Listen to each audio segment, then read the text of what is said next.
today, especially those who have travelled quite some distance to be here. On behalf of my mum, sister, gran, and myself, it truly means so much to be able to share our grief and remember all the good memories with you. Thank you so much, Teddy and Dave, for all your help and involvement with my dad's memorial service. You were the two people he requested to participate in his funeral. Thank you, Sarah, Andrea, Colleen, and Samantha, and all the other dear friends who have helped our family during this time, especially with all the funeral arrangements. We could never have got through it without your support, and it means so much to us. We would also like to thank Dr. Silat for his care of my dad during his final days. And a huge thank you, Rion Willcock, for rushing Dad to hospital in the middle of the night last Monday. The fact that we were able to get him there so quickly spared his life for several more days, and we'll always remember it with grateful hearts. There are so many things I could say about my dad that it's hard to know where even to start. And whatever I say will never be enough to do full justice to the man he was and the life he lived. A faithful and loving husband, a wonderful and supportive father, a kind and caring son and brother, dedicated pastor, and devoted friend. For over 40 years, he faithfully served as Lord and Saviour with his international Bible-based ministries against all opposition and discouragement. He lost friends. He sacrificed many things and put up with a great deal of heartache. He founded and pastored the Bible Christian Church, wrote and published 16 books, penned many beautiful, powerful sermons, preached thousands of sermons, penned many beautiful, powerful hymns, and preached thousands of sermons, and many countless articles, letters to the newspaper and our dad. He was an active member of his town's neighborhood watch, and in Ryan's 2021 he spent long, exhausting hours helping to protect Pennington at great personal risk. My dad was an outdoorsy guy, never liked team sports, and it took nothing short of a military operation to get him even to think about playing a board game. Not quite sure he played chess with me. But he was an avid hiker, backpacker, and swimmer.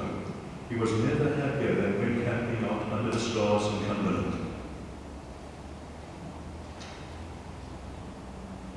In Cumberland's nature reserve, the Drakensberg, or the Bushveld, bemoaning the fact that he had not been born a century earlier and could have carried a hunting rifle and explored deep into unknown territory. All his life, my dad was staunchly, proudly, and unapologetically African. He loved this country, this continent, its history, and its heritage. Dad was born on the 24th of October, 1963, in Salisbury, Rhodesia, which was later to become Harare, Zimbabwe. He was born into restless and dangerous times. Communist terrorist forces were beginning to start a brutal and fatal revolution there that would change the once prosperous and beautiful country of Rhodesia forever. My dad vividly remembered staying overnight on a friend's farm when he was about 5 or 6, and having the parents of the house matter-of-factly tell them for what to do if terrorists threw a grenade through the bedroom window at night. He also had a vague memory of playing out on the bushveld one afternoon, and stumbling across a fully camouflaged Rhodesian soldier with mud on his face and twigs in his hand, holding a rifle and hiding flat in the long grass behind a tiny bush. "Go away, boy! You didn't see anything," he hissed at my dad, who definitely didn't stick around to argue. My grandparents had the foresight that sadly many Rhodesians at the time didn't, to realize their beloved country was falling fast, and they needed to get out while they could, so they packed up their family and came to live in South Africa instead. Although he spent the rest of his life here and loved South Africa with all his heart to his dying day, my dad always viewed religion as his true nationality. Their national flower, the flame lily, I think it's at the front, was always his favorite, and that's why we included it in the memorial program design. Anyone who knew my dad will remember him as a very active, strong, aboundingly energetic man who never seemed to get tired or run out of steam. But it hadn't always been like that. Dad was not at all healthy as a child, and amongst many things he suffered from severe bouts of epilepsy all through his childhood and teenage years. These were so brutal and frequent that eventually the doctors went to my gran with the heartbreaking news that there was nothing they could do, and he most definitely would not live long enough to reach his 20th birthday. But the Lord had other plans, for he had chosen Dad from before time began to be a shining light in a dark world, a messenger of his holy gospel and a shepherd to his sheep. My dad not only survived till his 20th birthday, far beyond, but something even more amazing happened, something that the doctors never had an answer for. His epilepsy was cured, completely, and it never came back. God had work for him to do, and he ensured that Dad would be strong enough to do it. Like King Hezekiah in the Old Testament, who was given more years to serve the Lord, my dad not only reached the age of 20, but was granted another 40 years on top of it. And he made every moment of those 40 years count toward his ultimate goal, his entire purpose in life, serving God and spreading the gospel. Dad was converted and saved from his sins as a young teenager. The verse used by God to prick his heart and turn him to Christ was John 11, verses 25 and 26. Jesus said unto her, I am the resurrection and the life. He that believeth in me, though he were dead, yet shall he live. Whosoever liveth and believeth in me shall never die. Believest thou this? After his conversion, my dad was baptized by full immersion as the Bible teaches. He wrote the following regarding his baptism. I came to see from the Bible that my baptism by a Presbyterian minister when I was an infant in my mother's arms was not biblical. And this led me to being baptized as a believer by full immersion in a small stream. I thank the Lord that the important issue of baptism was settled for me at this young age. In 1980, at the age of 16, Dad preached and recorded his first sermon on the topic he preached on was persecution. In May 2025, at the age of 61, he preached his last, and the topic for that sermon was 1 Corinthians chapter 13. When that which is perfect is come, then that which is in part shall be done away. Although he went to many schools as his parents moved a lot, he spent the whole of high school in Wartburg, graduating in the class of 1980. The class has just celebrated its 45th school reunion, which my dad was sadly unable to attend, as his final illness had already set in and he was bedridden. But he always enjoyed telling stories of the school days and all the fun and crazy antics he and his friends had gotten up to. One day when he was 14, my dad was traveling with his good friend Carlo in a combi that was taking him to Hillsborough in Wartburg. The combi stopped to pick up a few more passengers, and a tall, dark-haired, blue-eyed 13-year-old girl by the name of Stacy Barr climbed on board with a friend. The boys sat on the floor so that the girls could have their seats. 4 years later, Dad was proposing, and on May the 10th, 1986, at the respective ages of 22 and 21, my parents were married in a simple but beautiful garden wedding. Teddy and Mariah performed the marriage ceremony. About my month, my dad once wrote, we had known each other since our early teens and had similar spiritual journeys. Through all these years, she has shared all the struggles joys with me. We have been heirs together of the grace of life. And I have proved in my own experience the wonderful truth of Proverbs 18:22. Whoso findeth a wife, findeth a good thing, and obtaineth favour of the Lord. For she hath truly fulfilled Proverbs 31, verses 28 and 29. Only 3 weeks before my dad left this world, he and my mum celebrated their 39th wedding anniversary together.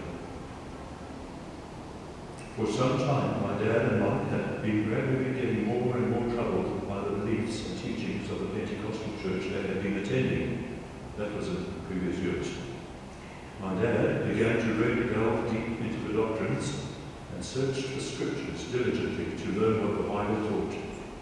Finally, on their honeymoon in Bonamanzi Game Reserve, the Lord revealed the answers they had been seeking. Dad wrote, "As we sat in the treehouse, the African bush, I read to my new wife from a book I had discovered, which helped to answer the remaining questions we had about Pentecostalism. All the pieces of the jigsaw puzzle now came together, and we were fully delivered on the Pentecostal movement. In that same year, after an intensive study of the Word of God, the Lord graciously opened our eyes to the errors of Arminianism and showed us the truth of the doctrines of sovereign grace. As these precious biblical truths dawned on my mind and in my heart, I was awestruck. That same year, he started the Bible Christian Church and began what would become his lifelong work of faithfully recording and distributing his sermons to help spread the truth of God's Word all over the world. He began writing and eventually publishing as many books, He never used these for profit. His books were always part of his ministry and outreach and to help Christians in their walk with the Lord. Some of his books will be available today after the service, both for doctrinal and biblical teaching ones, and also the historical Christian novel that he wrote about his beloved Zimbabwe. It would please us, on behalf of the family, if anyone would like to take home any books you feel would be spiritually beneficial to you. Thank you, and just thank everybody on their behalf of the family for that generous suggestion. It would be what God would have wanted for his funeral, and it is his parting gift to you. He may be gone to live in heaven, but the written word is deathless, and through it, he being dead, it speaks. My parents visited the United States many times in the early days of their ministry, establishing churches and meetings, and meeting new friends like Donald and Grace Blanton. Of all the different states he visited, Ohio had a special place in God's heart, in Dad's heart. Dad's heart. Once, while staying with friends there during the winter, he was persuaded by them that a frozen pool near their house was perfectly safe to walk on. Being 6'3", my dad was skeptical that the ice would hold him, but decided to trust them anyway. And onto the ice he walked. The pond was not frozen as they thought, and with a loud crack, Dad fell clean through the ice. Fortunately, he was able to find the hole and get back out, completely drenched, before the water had a chance to carry him under the ice and trap him. But he still insisted on going back immediately afterwards to stand next to the hole for a picture, even though it was so cold that it had already started freezing back over again. My parents had long resigned themselves to the apparent fact that they were not to be blessed with a family. Yet, the Lord answered their prayers in this matter too. For in 1999, I was born in Pietermaritzburg, where they were living in a pretty suburb of Scottsville. We lived there for 5 years after my birth, before moving to the lovely little town of Howick in the Midlands. There my sister Lydia was born in 2006, and she was even more of a miracle than I had been, because my parents were 42 and 43 years old at the time. After 5 years in Howick, we moved to Hilton, where we lived for 3 years. But my dad had always loved the sea, swimming, fishing, and taking walks along the beach. So in 2012, we moved down to picturesque Eddington on the south coast. Dad had always always said he would be content to live there till he died. It was so beautiful, and that's exactly what he did. Throughout his life, Dad diligently focused on growing the ministry, spreading its outreach to many different countries. In 2001, he went to Zambia to visit and assist some friends who were incarcerated there on death row in a maximum security prison. Men who had once been hardened criminals, but who, after reading one of Dad's tracts, had repented and been saved from their sins, had started a small church inside that dark prison where the light of the gospel shone. As the taxi drove through some fields on the way to the prison, my dad was merrily filming away through the window, thinking nothing of it, until an irate prison warden came up, stopping the taxi, angrily confiscated the video camera. It turned out that the taxi was already on prison grounds, even though there was nothing to indicate this, and the prison was still some way away. They were surrounded by prison officials, and Dad almost got arrested. They shuffled him back and forth between the wardens and the commissioner, everyone hoping for a bribe, which Dad, of course, would not give, until at last they let him go, but denied him access to see the Christian prisoners or get his videotapes back. He was, however, allowed to leave the items of clothing, etc. he had taken for the prisoners, and he got word afterwards from them that all the items had been delivered safely. In 2002, he visited Greece, and another defining life moment occurred there for him, when he walked the same route that Paul the Apostle had walked. Dad stood on the very rock where Paul preached his sermon about the unknown God to the Greek philosophers on Mars Hill. As a minister himself of the same gospel that Paul had preached, visiting Mars Hill was an emotional and powerful moment for my dad. In 2003, he was invited by his friend Cecil Andrews to visit Northern Ireland on a 3-week preaching tour. This tour ended up being mightily used by God in furthering my dad's ministry and providing many more opportunities for outreach. He had services nearly every evening during those 3 weeks, and estimated he shook hands with over 2,000 people.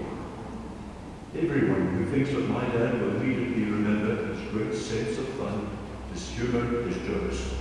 He was always messing around and making people laugh. Once in the US, a curious Chuck E. Cheese manager caught my 30-something-year-old dad and Donald Blanton hanging like monkeys from the top of a case pigeon. Dad earned his lifelong name Chongo from his Mexican friends, Chongo being the Spanish word for monkey. I know every daughter thinks her dad is the best, but my dad really was the best, the very best. He was a family-centered man, through and through, who gave thanks to God for us all daily. My parents were struggling greatly financially when I was born, but they trusted the Lord to see them through this new added expense, and just got right down and gave me the very best childhood I ever could have asked for. Some of my fondest memories are playing with my dad every Tuesday afternoon, which he would diligently take off from his extremely busy work schedule just to spend time with me and play all kinds of games, from tea parties with my stuffed animals and baby dolls, to hide and seek in the garden, to doctors and nurses, to building Lego. He taught me how to draw, he taught me how to swim, showed me how to fire a gun, use a fishing rod, brine, build a fire, and drive a car. More importantly, he taught me about the Lord, read me Bible stories every night, and even wrote an extensive 2-part children's catechism, especially for me and my sister, to use to help us learn the basic truths of God growing up. Dad was very involved with our homeschooling. Good education was extremely important to him. He worked tirelessly finding the best sources and materials that he could for us to learn from, grade by grade, right the way through until we graduated. My very first word, Dada, and I am told my first full sentence was regarding his beard, of which I was decidedly not a fan. Mummy says, keep it on. Bethany says, take it off. I informed him bravely, at the right age of 1. Even as I grew older, I never stopped calling him Dada, right up to the end. My last words to him were as he was being rushed to hospital last Monday. A night that none of us expected him to live through. Somehow, I knew it was the last time I would see him this side of heaven. And as he was leaving, I hugged him as a final goodbye. I love you, Dad, so much, I told him. And even though he was almost in a coma, he managed to reach up and hug me back. It's okay, dear. He was able to whisper, I'm fine. And he was right. He is much better than fine now. He is spending eternity with Jesus. And all the Christians who have gone before. He, right now, is meeting great heroes of faith that in his lifetime were a huge inspiration to him and his ministry. Men like Jim Elliot, David Livingstone, William Carey. He is seeing his own dad, Colin, again, after a 13-year separation, who was himself converted through my dad's teachings, and all the dear Christian friends that went to the Lord before him, like Donald and Grace Lanton. He's talking with men and women of the Bible, Abraham, Joseph, Esther, Mary, Martha, Paul, Solomon, and most of all his hero, the sweet psalmist of Israel, King David. For him, this is not the end, it's only the beginning. He has the whole of eternity stretching out before him. And even after he's been there 1,000 years, he'll still have no less days to sing God's praise than when he first began. Dad was a man of faith and of prayer. He believed in the power of prayer, and God answered him when he prayed. Dad, of course, now beyond our prayers, and he has no need for them anymore. But the prayers that he prayed for us while he was here will still be fulfilled in God's time. He survived near-death experiences so many times: illness, dangers, car accidents, riots, falling through ice, being chased by an angry hippo, and accidentally swimming in what turned out afterwards to be a shark-infested lagoon. God preserved him for all those years, allowing him to finish the calling that he had appointed to him. He was immortal till his work was done. And his work was only done on Sunday, June the 1st, 2025. He had not only fought the good fight his whole life, but he finished the course and kept the faith. And now he is enjoying his well-deserved rest and reward. I know with full certainty that when he arrived at heaven's gates on Sunday, he was met with the words, "Well done, good and faithful servant." How wonderful is it when a Christian arrives at heaven's gates gloriously, courageously, not beaten, broken, and limping in on a sea of doubt and uncertainty, but sailing in boldly, having written up the storms of life as all sails to the wind, grandly, confidently, joyfully. That is exactly what Dad did. When my sister Lydia saw him the night before he died, she said it was almost as if he already had one foot in heaven, and his eyes were shining with a joyful, glowing light. He immediately said to her, "Don't worry about me." He knew he was going, and he met death full on, unflinching, even preparing and leaving last wishes for his burial and funeral, because he was always mindful that we would be grieving and wanted to make things as easy for us as he could. That was Dad, all wrong, always thinking of others, never of himself, even in death. We who are Christians do not mourn as they that have no hope mourn. For true believers, this parting from my dad is not even a goodbye. It's only a see you later. We buried Dad's remains yesterday in a simple God-glorifying He is buried in Lincoln Cemetery, where his own dad lies, their bodies together awaiting the resurrection on the last day. I want to close with a verse from one of the many lovely hymns my dad wrote. It pretty much sums up his life in a few short lines. Peace through the blood of his cross. Jesus, my Lord, died for me. Peace through the blood of his cross. No longer God's enemy. May the peace of God be with us now as it was with my dad. Thank you, Bethany, for those words.